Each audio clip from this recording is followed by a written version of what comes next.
Hello, welcome to a new blog. এরপর এসেছিলাম মাইশোরের এই আন্ডার ওয়াটার অ্যাকোরিয়ামটাতে। এন্ট্রান্স এটা, তো এখানে পার হেড আমাদের 250 রুপিস করে লেগেছিল। তো টিকিট কাটার পর এবার চলো ভেতরে যাই। ভেতরটা এরকম সুন্দর, জলের তলার যেরকম দৃশ্যটা হয় ঠিক সেরকম আর্টিফিশিয়ালি করা আছে। আর এরকম তোমার ছোটো ছোটো অ্যাকোরিয়ামে বিভিন্ন রকম মাছ রয়েছে। এই জায়গাটা একটু ওয়াটারফলের মতন করা আছে, আর নিচে প্রচুর মাছ দেখতেই পাচ্ছ, কালারফুল। এত সুন্দর সুন্দর মাছগুলো, মানে চোখ জুড়িয়ে যাবে, এত সুন্দর।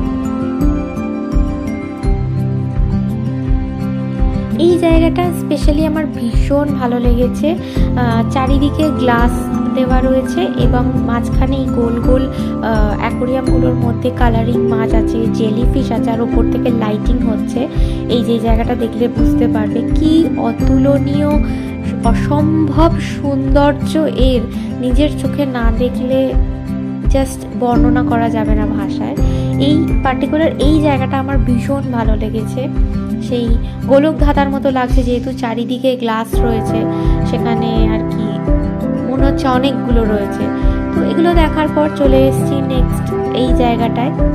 এখানেও বড় বড় মাছ আছে, সব মাছের নাম আমি ঠিক জানি না, তো যাই হোক জাস্ট দেখাচ্ছি।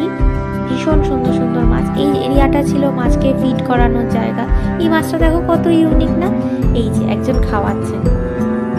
এরপর দেখবো এই বড় বড় মাছগুলো, কি সুন্দর দেখো। এই হলো টানেল, আন্ডার ওয়াটার অ্যাকোরিয়ামের মেন আকর্ষণীয় জিনিস হলো এটা।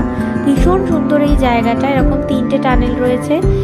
এটা প্রথম টানেল, এখানে সব ছোট ছোট কালারফুল মাছ রয়েছে। এটা টাইগার ফিশ, ওই জন্য টাইগারের মতন দেখতে। তো সেকেন্ড টানেলে রয়েছে এই মিডিয়াম সাইজের মাছগুলো, আর থার্ড টানেলে রয়েছে এই যে বড় বড় মাছ। এটাই শেষ অ্যাকোরিয়ামের। এই টানেলটাতে বিশাল বড় বড় মাছ রয়েছিল। অ্যান্ড একটা মাছ দেখাচ্ছি, সেই মাছটা হচ্ছে সবচেয়ে বড় মাছ, সেটা হলো এইটা, বিশাল বড় মাছ এটা। তো এখানে অ্যাকোরিয়াম শেষ, চলুন টাটা।